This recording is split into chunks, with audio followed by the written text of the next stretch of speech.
Question number 10 हम लोग करेंगे। The 17th term of an AP exceed it's 10th term by 7, find the common difference. Question में बोला गया है जो आपका 17th जो टर्म है वो 10th टर्म से कितना एक्सीड मतलब ज़्यादा, कितना ज़्यादा है बाय 7 ज़्यादा। आपको कॉमन डिफरेंस निकालना है। यानी आपको इसमें सिंपल सा बोला गया है A17 में से A10 माइनस करना है, उसके बाद वैल्यू आपको 7 गिवन है। कैसे करेंगे वो देखिए। क्वेश्चन में क्या कह रहा है A17 और A10, ठीक।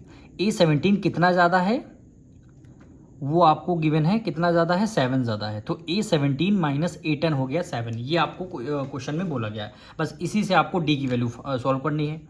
तो यहाँ पे A17 हो गया। अब nth टर्म का फॉर्मूला लगाएंगे, यानी A1 plus n-1 D, minus से माइनस कर दिया। अब A10 की वैल्यू हम ब्रैकेट में लिखेंगे, यानी A1 प्लस ब्रैकेट में n-1 D, ये आपका ब्रैकेट क्लोज, इक्वल टू करने के इक्वल टू आ जाएगा और ये सबका 7 आ गया। E1 को एज इट इज़ लिखेंगे प्लस n की वैल्यू, n का मतलब है A17, n की वैल्यू 17 है, यानी 17 माइनस 1 और D आपको एज इट इज़ ले, माइनस से माइनस कर दिया, फिर ब्रैकेट आपका ओपन हो गया।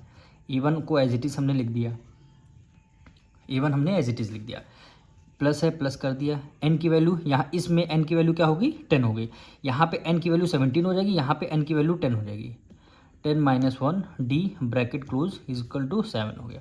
अब इसको सॉल्व करते हैं, यानी A1 प्लस 7 में से 6 में से 1 माइनस 17 में से 1 माइनस कर देंगे, कितना आ जाएगा 16 D, माइनस से माइनस कर दिया। अब इसको देखिए A1 प्लस 10 में से 1 माइनस कर देंगे 9 D आ जाएगा, bracket close is equal to 7 आ गया, ठीक। A1 plus 16D।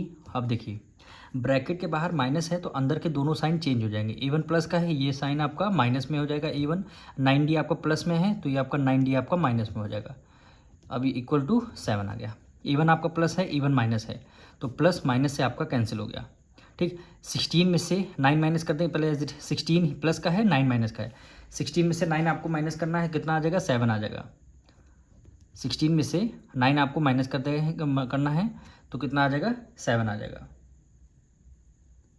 यानी 7D हो जाएगा, equal to 7 as it is आ जाएगा। अब 7 इधर मल्टीप्लाई में, इसको ले आएंगे डिवाइड के, यानी 7 ये वाला 7 आ जाएगा डिवाइड में, ठीक। यानी D की वैल्यू हमारी 1 आ चुकी है, ठीक। यही क्या हो जाएगा आपका आंसर हो जाएगा, यानी D की वैल्यू आपकी 1 आ जाएगी।